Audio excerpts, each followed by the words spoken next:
Hello दोस्तों, मैं अभिषेक कुमार स्वागत करता हूं आपका अपना ही चैनल जेनी टेक्निकल पॉइंट पे। आज हम लोग पढ़ेंगे दोस्तों फिजिक्स में जो दोस्तों आज का टॉपिक है वो टॉपिक है दोस्तों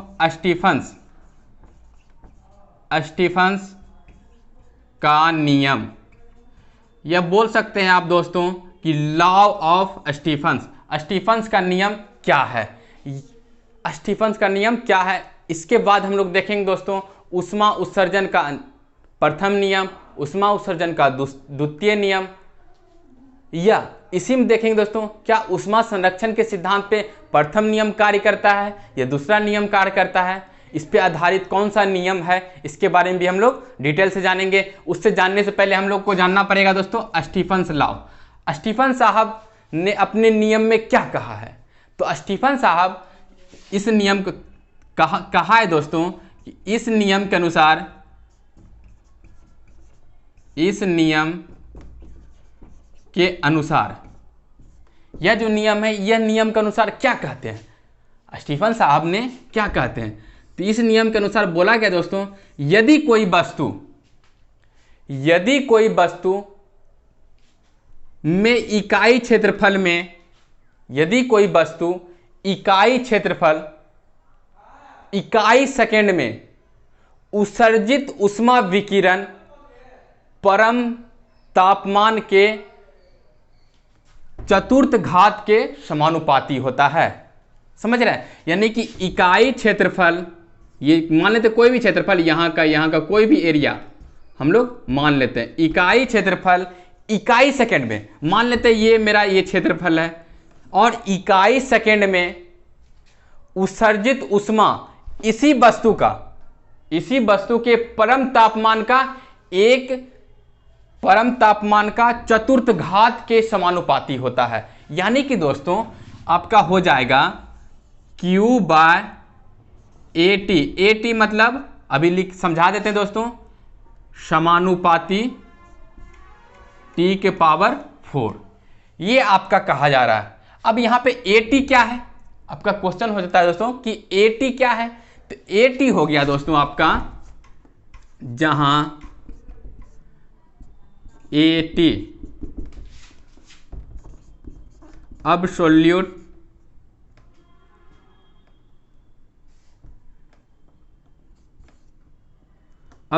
टेम्परेचर,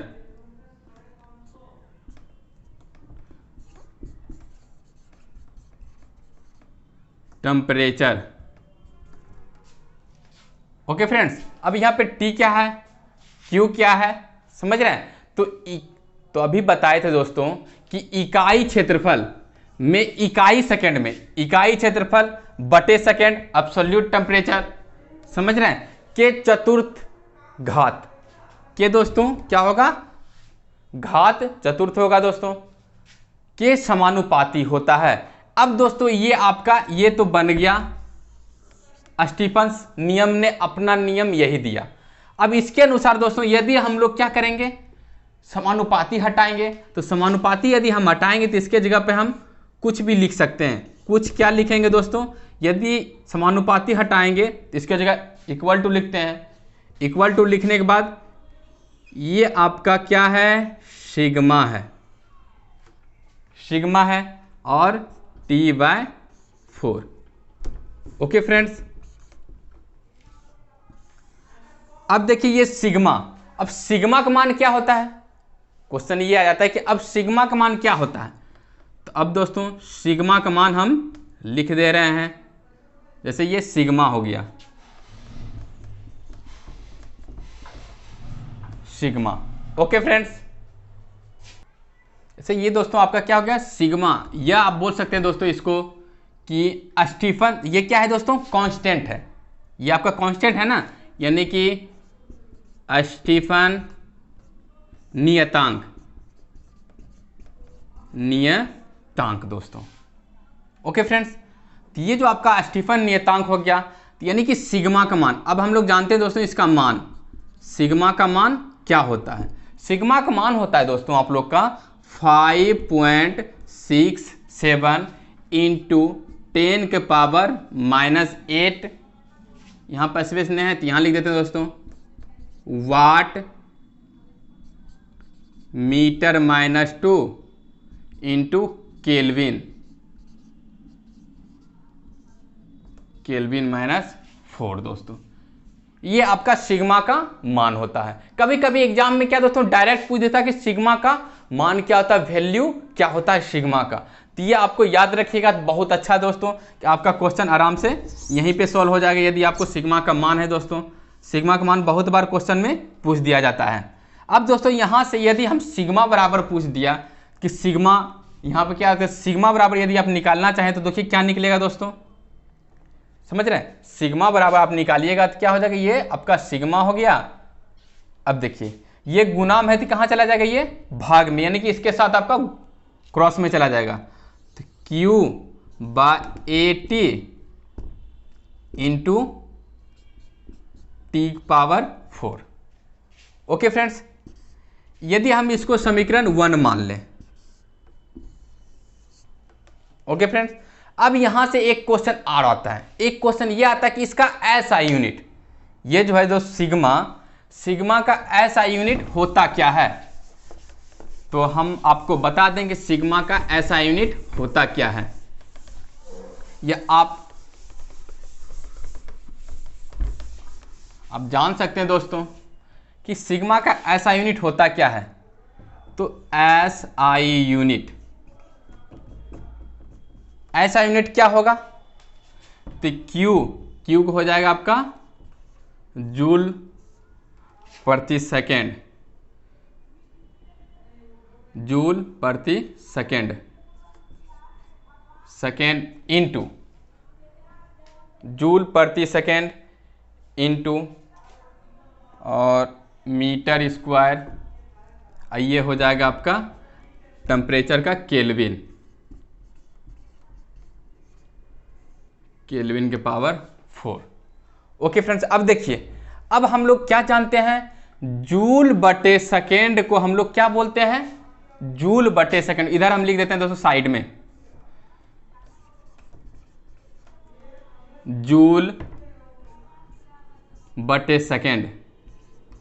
जूल बटे सेकेंड को हम लोग वाट बोलते हैं। इससे पहले हम पिछले वीडियो में हम लोग पढ़ा चुके हैं, यदि आप नहीं पढ़े हैं ये कैसे होता है तो पिछले क्लासों में आप देख सकते हैं जाके दोस्तों वीडियो में। ओके फ्रेंड्स, अब देखिए यहां से आपका क्या लिख सकते हैं इसको दोस्तों, इसको आप लिख सकते हैं वाट। ये देखिए माइनस ऊपर चला जाएगा तो क्या हो जाएगा m-2। अब देखिए ये भी है तो ये भी ऊपर जाएगा दोस्तों, इंटू केल्विन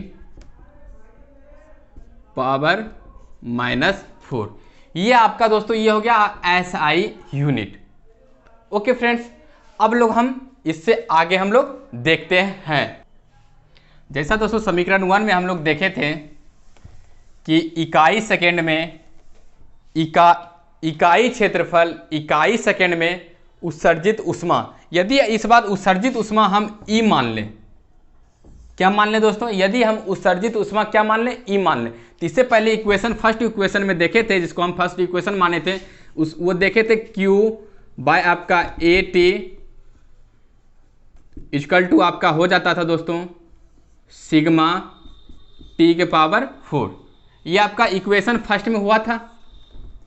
यदि हम दोस्तों क्या मान रहे हैं इस बार, इकाई क्षेत्रफल इकाई सेकेंड में, इकाई क्षेत्रफल इकाई सेकेंड में,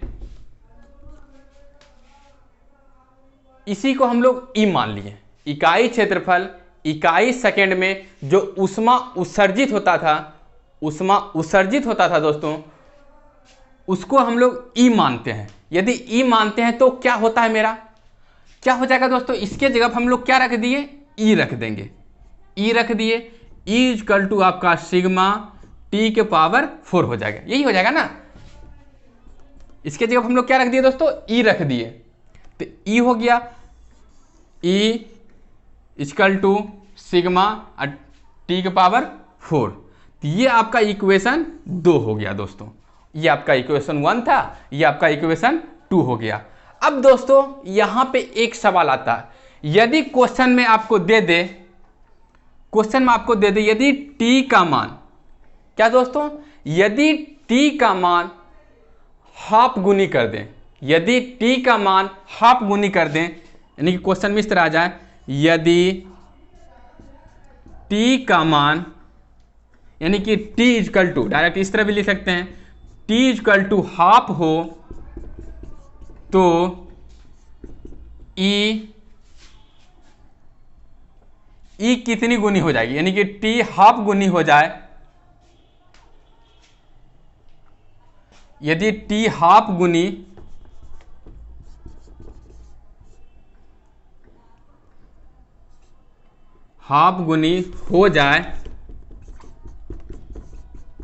हो जाए तो e इजकल टू कितनी गुनी हो जाएगी। तब देखिए दोस्तों, यहां पे यदि हाफ रखते हैं हम, यहां पे क्या करते हैं दोस्तों, यदि हम हाफ रखते हैं तो क्या हो जाएगा, हाफ के पावर 4 होगा। तो दोस्तों देखिए, 1 के पावर कितना भी रहे सेम होता है। यदि हम 2 का पावर करें तो 2 दूनी 4, 4 दूनी 8, 8 दूनी 16, यानी कि दोस्तों 1/16 गुनी हो जाएगी ना, हो जाएगी।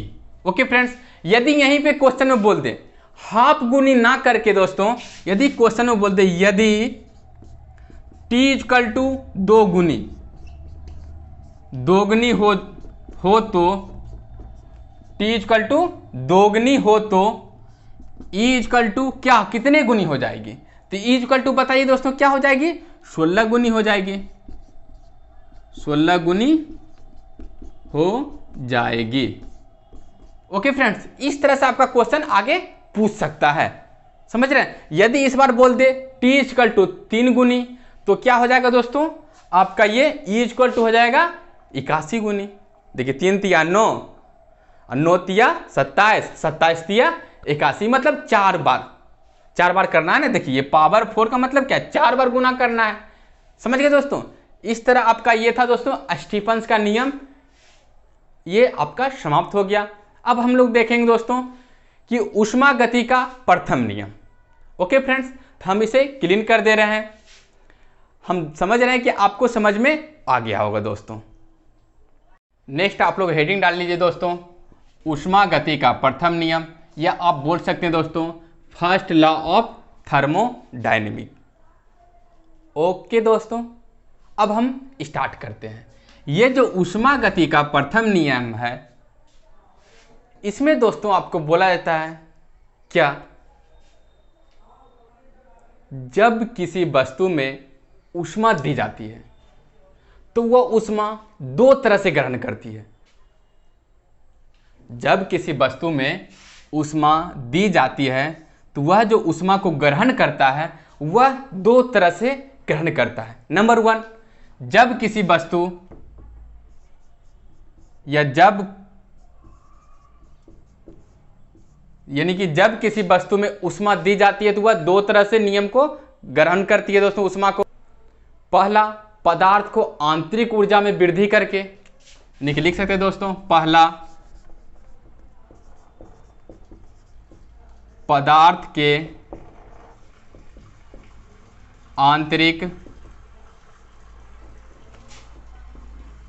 आंतरिक मतलब इंटरनल, आंतरिक ऊर्जा यानी कि इंटरनल एनर्जी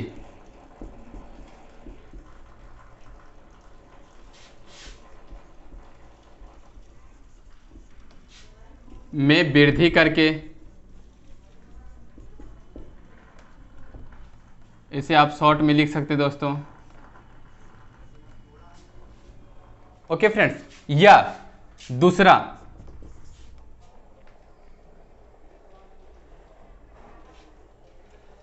आप लिख सकते हो दोस्तों, किसी पिंड द्वारा किए गए कार्य बाह्य कार्य में वृद्धि, या किसी पिंड या किसी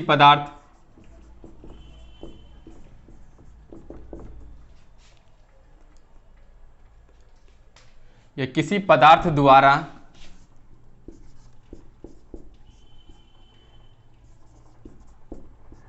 किए गए बाह्य कार्य बाह्य कार्य कहने का अर्थ हो गया दोस्तों एक्सटर्नल,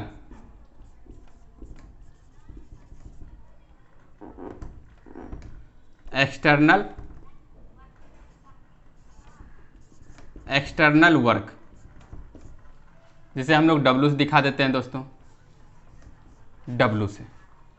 यानी कि दोस्तों ऊष्मा को दो तरह से हम लोग ग्रहण कर सकते हैं। नंबर 1, पदार्थ के आंतरिक ऊर्जा में वृद्धि करके। नंबर 2, किसी पदार्थ द्वारा किए गए कार्य को बाह्य कार्य करके। समझ रहे हैं? दो तरह से हम ऊर्जा को वृद्धि कर सकते हैं।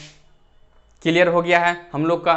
अब हम लोग जो दोस्तों देखेंगे दोस्तों कि इस ऊष्मा गति नियम के अनुसार, क्या दोस्तों, इस ऊष्मा गति नियम के अनुसार क्या आपका हो जाएगा दोस्तों? ऊष्मा गति नियम के अनुसार हम लोग जानते थे Q होता था, Q बराबर आपका हो जाएगा प्रथम इंटू द्वितीय। ये दोनों का आपको ऐड कर लीजिएगा दोस्तों, तो यही आपका हो जाएगा प्रथम नियम, ऊष्मा गति का प्रथम नियम, ऊष्मा गति का द्वितीय नियम। ये आपका हो गया दोस्तों फर्स्ट भी बोल सकते हैं, या से सिंगल ही है, इसमें कुछ नहीं, यही नियम हो गया दोस्तों आपका ऊष्मा गति के नियम के अनुसार। तो क्या हो गया दोस्तों कि पदार्थ के आंतरिक ऊर्जा और पदार्थ का बाह्य ऊर्जा, बाह्य कार्य में जो वृद्धि हो रहा है दोस्तों, समझिए मेरी बात को। अब हम लोग एक लाइन इसी में दोस्तों आप लोग नोट करके लिख सकते हैं। नोट करके क्या लिखना है दोस्तों? यह नियम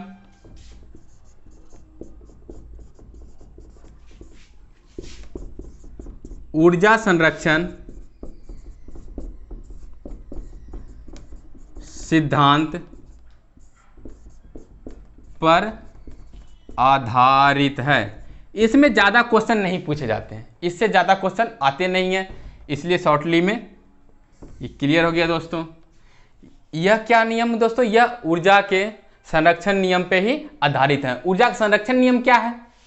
ऊर्जा का संरक्षण नियम क्या है? यदि किसी को पता नहीं हो कि ऊर्जा संरक्षण नियम क्या है तो हम बताएंगे, लेकिन हम इससे ज़्यादा सजेस्ट करेंगे कि आप हमारे पिछले वीडियो को देख लें। वहाँ देखिएगा तो सिर्फ ऊर्जा का संरक्षण नहीं, उसके साथ साथ आप लोग कुछ और भी सीख सकते हैं। तो ऊर्जा का संरक्षण नियम क्या कहता है दोस्तों? ना तो ऊर्जा को उत्पन्न की जा सकती है, ना ही ऊर्जा को नष्ट की जा सकती है। समझ रहे हैं? ना तो हम उत्पन्न कर सकते हैं, ना तो हम नष्ट कर सकते हैं। यही ऊर्जा संरक्षण सिद्धांत का नियम यही है दोस्तों, और इसी पे ये आधारित भी है। ओके फ्रेंड्स, तो हम लोग, ये था आपका फर्स्ट नियम। अब हम लोग देखेंगे दोस्तों सेकेंड नियम। सेकेंड नियम दोस्तों यहीं पे हम तो मिटा के लिख सकते हैं, लेकिन आप तो मिटा के नहीं लिख सकते हैं ना, समझ गए? तो यहाँ हम लोग द्वितीय कर लेते हैं, यहाँ हम सेकेंड कर लेंगे। आपको क्या थोड़ा सा लिखना पड़ेगा दोस्तों, तो आप लोग लिखने के लिए रेडी हो जाइए, हम इसे क्लीन कर दे रहे हैं। अब है दोस्तों ऊष्मा गति का द्वितीय नियम या सेकेंड लॉ ऑफ थर्मोडायनेमिक। इसको जानने के लिए दोस्तों आपको दो कथनों को जानना अवश्य जरूरी है। पहला कथन है आपका दोस्तों केल्विन। केल्विन का कथन। दूसरा आपका है दोस्तों सेल्सियस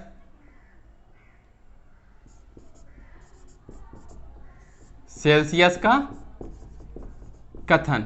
ये दो कथन आपको जानना पड़ेगा। यानी कि दोस्तों केल्विन के कथन अनुसार, यानी कि केल्विन के कहने के अनुसार क्या है? तो केल्विन साहब का कहने के अनुसार है दोस्तों आपका कि किसी पिंड में दी गई ऊष्मा, किसी पिंड में दी गई ऊष्मा पूर्ण रूप से कार्य में नहीं आती है, या कार्यकारी में नहीं आती है दोस्तों। कार्यकारी बोल लीजिए या कार्य में रूपांतरित। यानी कि दोस्तों केल्विन साहब ने कहा कि यदि किसी पिंड में हम ऊष्मा दे रहे हैं तो वह जो ऊष्मा रूपांतरित करेगा वह पूर्ण रूप से रूपांतरित नहीं कर पाएगा। समझ रहे हैं? तो यह जो ऊष्मा रूपांतरित कर रहा है यह पूर्ण रूप से रूपांतरित नहीं कर पाएगा। यह कहा किसने कहा? यह आपका केल्विन साहब ने कहा थी। इससे आगे आप लोग लिख लीजिएगा। अब दोस्तों सेकंड है आपको सेल्सियस का कथन। सेल्सियस साहब ने क्या कहा? सेल्सियस साहब ने भी तो कुछ कहा होगा। सेल्सियस साहब ने कहा दोस्तों, इनका कथन है, इनके कहने के अनुसार कि ऊष्मा निम्न से उच्च की ओर जो प्रवाह होता है, ऊष्मा का जो प्रवाह होता है निम्न से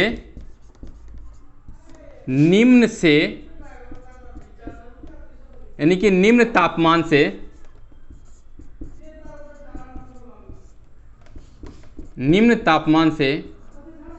उच्च तापमान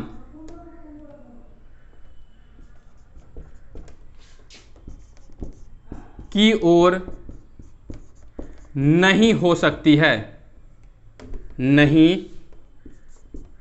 हो सकती है। यह किसने कहा दोस्तों? यह आपका सेल्सियस साहब ने कहा कि निम्न तापमान से उच्च तापमान की ओर उच्च तापमान की ओर प्रवाह नहीं हो सकती है। समझ रहे हैं? निम्न तापमान से उच्च तापमान की ओर प्रवाह नहीं हो सकती है। यह आपका सेल्सियस साहब ने कहा। यही दो कथन आपका दोस्तों ऊष्मा गति का द्वितीय नियम यानी कि थर्मोडायनामिक का सेकेंड लॉ ऑफ नियम, इन्हीं दोनों पे बातों पे कायम है दोस्तों। ओके फ्रेंड्स, इसमें एक चीज आता है दोस्तों, एक एग्जांपल आता है। क्या आपने सुना होगा गर्मियों के दिनों में टायर या गाड़ियों के ट्यूब आवाज कर जाते हैं, फट जाते हैं, ब्लास्ट कर जाते हैं। ऐसा क्यों? ऐसा इसलिए दोस्तों कि ऐसा रुद्र दोष। क्या दोस्तों? ऐसा क्यों होता है? यह जो फट जाते हैं यह आपका रुद्र परिक्रिया द्वारा, यानी कि ये जो प्रोसेस है दोस्तों रुद्र दोष प्रक्रिया के कारण ही ये क्या होते हैं दोस्तों, आपका फट जाते हैं। साइकिल का ट्यूब या वाहनों के मतलब ट्यूब आपके फट जाते हैं। क्यों? अब ये रुद्र दोष प्रक्रिया है क्या? ये जो रुद्र दोष प्रक्रिया है यह प्रक्रिया है क्या? समझ रहे हैं? तो इसको भी हम समझा देते हैं दोस्तों। पहले इसको हम थोड़ा मिटा देते हैं या आप यहीं पे समझ सकते हैं दोस्तों। रुद्र दोष में जो प्रक्रिया है दोस्तों, यह जो प्रक्रिया इसमें रुद्र दोष प्रक्रिया जो है आपका, इस प्रक्रिया में निकाय यानी कि जो आपका सिस्टम है और जो आपका वायुमंडल है, जैसे ये आपका ट्यूब हो गया दोस्तों, मान लीजिए ये आपका ट्यूब है, समझ रहे हैं? ये आपका भेलपिन हो गया, साइकिल का ट्यूब है, ये भेलपिन हो गया, चाहे साइकिल हो टायर मतलब कोई भी वाहन हो, कोई जरूरी नहीं है साइकिल। तो इसके और बाहरी टेम्परेचर वातावरण, समझ रहे हैं? ये जो बाहर वातावरण है इस दोनों के बीच में दोस्तों आदान प्रदान, ऊष्मा का आदान प्रदान नहीं हो पाता है, जिसकी वजह से क्या होते हैं टायर, साइकिल के टायर या वाहनों के ट्यूब, साइकिल के ट्यूब एवं वाहनों के ट्यूब क्या कहते हैं फट जाते हैं, आवाज कर जाते हैं दोस्तों। ओके फ्रेंड्स, आज का क्लास हम यहीं पे समाप्त करते हैं। यदि आपको ये क्लास अच्छी लगी तो आप लाइक करें दोस्तों, और ज़्यादा क्या है दोस्तों को शेयर भी जरूर करें। ओके फ्रेंड्स, जय हिंद, जय भारत। इससे पहले मैं आपको बता दूं कि कल नेक्स्ट क्लास में जो हम लोग पढ़ेंगे दोस्तों वो आपका टेम्परेचर होगा। टेम्परेचर से रिलेटेड हम लोग नेक्स्ट क्लास में जानेंगे। Okay friends, thank you for watching.